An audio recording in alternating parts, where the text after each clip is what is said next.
Nessa terceira parte, a gente vai ver um problema de dimensionamento de lotes multi-estágio, que a gente baseou aqui no artigo de Elber e Salim.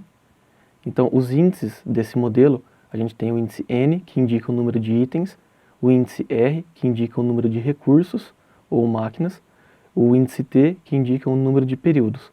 As variáveis, a gente tem a variável x de nt, que é a quantidade do item N produzido no período T, a variável I de nt, que é o estoque do item N produzido no período T, a variável O de T, que é a quantidade de horas extras no período T, e a variável binária Y de nt, que é 1 caso haja produção do item N no período T e 0 caso contrário. Então aqui a gente tem o nosso modelo, onde a gente busca minimizar o custo de setup mais o custo de estocagem, além das horas extras. Nossas restrições são semelhantes à do exemplo da aula anterior.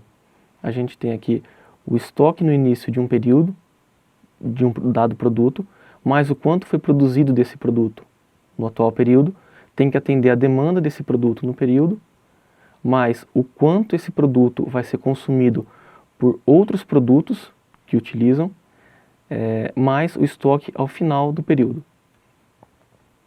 Essa restrição aqui é a restrição de capacidade, então o tempo gasto para a produção dos produtos mais o tempo gasto para ajuste de máquina tem que ser menor ou igual do que o tempo disponível mais a quantidade de horas extras necessárias no período T.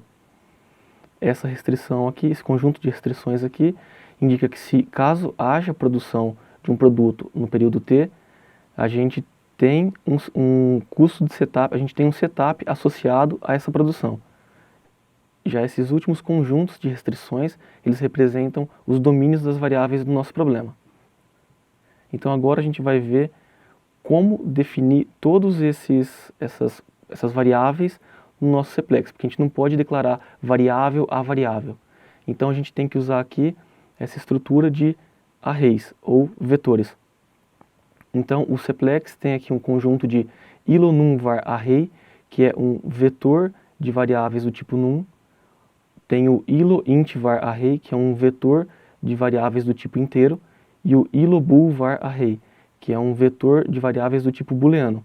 A gente também pode declarar um vetor genérico como um ilo_array. Então aqui, por exemplo, a gente vai criar uma matriz de 2D, então a gente define um ilo_array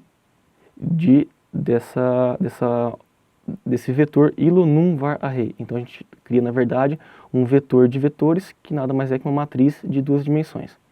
Para declarar essas variáveis, a gente precisa definir cada uma delas. Então a gente vai definir aqui o nosso x de nt, passando qual o ambiente que ele está associado, a variável y de nt com o seu ambiente, a variável i de nt e a variável o de t. Então, definido todas as variáveis, a gente tem que criar essas variáveis do software Cplex. Então, a gente vai percorrer aqui para todos os produtos de 0 até n, a gente vai adicionar em cada uma dessas matrizes, a gente vai adicionar uma matriz, um vetor de números, passando o ambiente, o tamanho dele, t, e passando os limitantes de 0 até o infinito. Nesses dois primeiros casos, a gente está definindo como variáveis do tipo inteiro, enquanto a nossa variável i ela é do tipo float. Por fim, aqui a gente define a nossa variável o de t, que tem somente uma dimensão. Então a gente vai adicionar nela o nosso ilo_num_var_array, passando o ambiente com tamanho t, indo de 0 até o infinito, de um tipo de variável float. Após a declaração das variáveis, a gente vai definir a função objetivo, através de ilo_expression. Então, essa função objetivo matemática aqui, a gente tem que programar ela de forma genérica. Se a gente tiver n itens e t períodos, a gente tem que definir ela através de for. Então, a gente vai usar um for dentro de um for. Então, a primeira coisa que a gente faz, a gente define o nosso ilo_expression do tipo obj. Então, a gente vai percorrer todos os períodos. Para cada período, a gente vai percorrer todos os produtos. Então, nossa função objetivo vai ser feito o custo de setup de cada produto vezes essa variável binária que indica se há ou não setup. da mesma forma que a gente vê aqui no nosso modelo matemático. A gente tem que adicionar também o custo de estoque dos produtos, então o custo de estoque de cada produto vezes a quantidade de estoque desses produtos, como nessa parcela aqui da nossa função objetiva. E por fim, a gente vai definir aqui o custo de horas extras. Esse beta aqui no caso significa um número muito grande, então foi usado aqui esse número 10 à sexta. Assim que a gente definiu o nosso objetivo, a gente tem que adicionar ele no modelo, então model.add ilo minimize, porque a gente quer minimizar essa função objetivo, como a gente pode ver aqui. Então a gente passa o ambiente e qual é essa expressão nossa obj.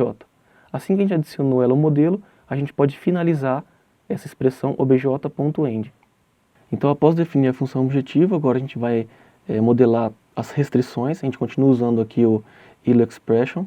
Então a gente vai definir aqui a restrição de capacidade produtiva e a nossa restrição de setup. O que a gente pode ver é a capacidade produtiva, ela depende de todos os recursos R e todos os períodos T. Então, como a gente vai variar para todo R e para todo T, a gente coloca aqui um for de todos os R's e todos os T's. Então, para cada R e T, a gente vai definir essa expressão que vai ser adicionada ao modelo. Então, aqui a gente pode ver que tem um somatório aqui dentro que vai percorrer todos os N's. Então, esse somatório passa a ser mais um for aqui dentro, percorrendo todos os N's. Então, a nossa expressão vai receber o nosso tempo de produção do produto N, vezes a quantidade de N que foi produzida, mais o tempo de setup da nossa máquina, multiplicada por essa variável binária que indica se houve ou não setup. Com isso a gente monta essa parte aqui, essa parcela da nossa expressão. Por fim a gente vai adicionar no modelo essa expressão que a gente montou, essa primeira parte aqui, que tem que ser menor ou igual que a capacidade produtiva de R em T, mais as horas extras. Já para a nossa restrição de setup, a gente vai percorrer todos os produtos N, todos os períodos T, então aqui um for percorrendo todos os N's, um for percorrendo todos os T's, e a gente vai adicionar direto essa restrição aqui. Então o x de nt tem que ser menor ou igual que 1000 vezes um y de nt. Isso daqui é uma restrição clássica do tipo Big M, que a gente escolheu o nosso m como 1000. Depois de ter montado esse nosso modelo, a gente pode definir também alguns parâmetros de execução do Cplex. Por exemplo, o tempo limite de execução, o limite de memória da nossa árvore de execução, o número de threads que vai ser utilizado no nosso computador, definir, por exemplo, o gap relativo.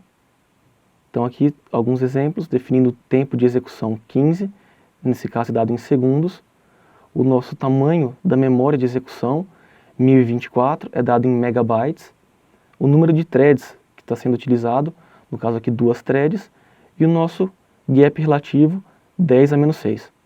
A gente pode encontrar mais informações também nesse endereço aqui, com toda a lista de parâmetros do Cplex.